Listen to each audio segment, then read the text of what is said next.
Africa Media Live TV. Kindly subscribe to our YouTube channel to get updated on the trending gist, latest news all over the world. Like our page, subscribe, and share with friends. Thank you. So I PR for a lot of celebrity Fuji artists. I started as a promoter, a showbiz promoter. Mo promote Muri Thundari. Mo promote Atawewe rí. Mo manage Atawewe náà rí o.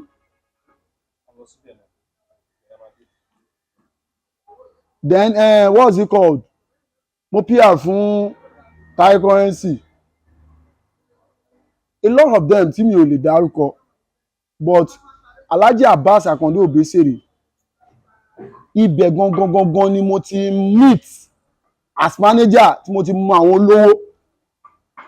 Mo PR fún PASUMA, mo dẹ̀ promote PASUMA náà way back 2010, 2009, 2012 kankan Paso là ń jẹ. Àwọn tó wà ní PASUMA yẹn sì yìí ọ̀gá lẹ́yìn jẹ́ sí wọn.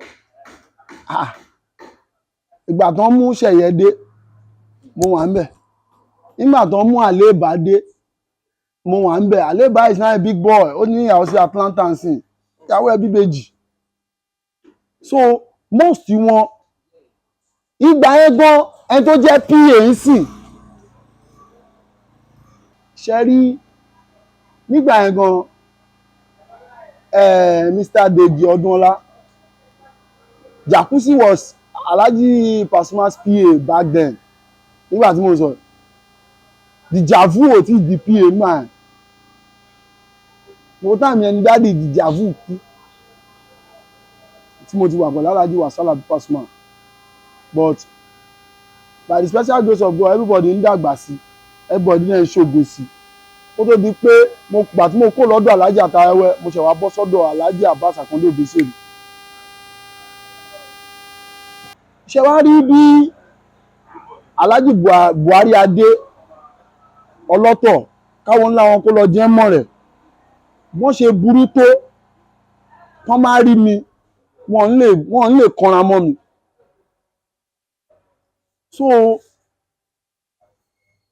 gbogbo àwọn nǹkan yẹn ló jẹ́ kí n ní ìgboyà ń pé tó bá jẹ́ pé iṣẹ́ Fuji máa dúró tán. So báàrin yẹn ṣe jẹ́ nìyẹn, torí pé mo ríra nínú pé mo lè sọ̀rọ̀, kò dẹ̀ sí olówó tí máa rí tó máa ní olówó ni tí mi ò ní lè mú mọ́lẹ̀ báyìí pé ẹ jẹ́ ká talk sense kó gbowó jáde, àgbéjáde ṣáà ni kò ń ṣògùn àbímọ́ ni inbuilt ni.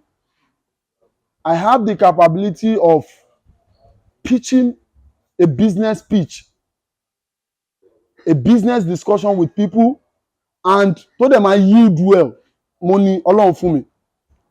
So bringing that into the Fuji world is a plus to me. So bó àárín ẹ̀ jẹ́ ni ẹ̀ sà. It's all God, it's all by the grace of God, and it's how do I put it? It's all by the ṣẹ́rí tí ọmọ bá ti wà tó bá ti ní drive tó ń push, everybody will love to know him or her. So torí pé mo ní drive mo ń push, òun lélẹ̀ máa ṣe gbọ́rọ̀ mi tó máa ṣe sọ pé irọ́ o lọ bá lágbájá sọ pé látọ̀dọ̀ mi, lọ bẹ́lẹ̀ sọ pé látọ̀dọ̀ mi. Ní ìgbà tí first event tó máa pa èmi àti Pasuma pọ̀ tí Pasuma máa ṣe fún mi. Africa Media Live TV. Kindly subscribe to our YouTube channel to get updated on the trending gist, latest news all over the world. Like our page, subscribe, and share with friends. Thank you.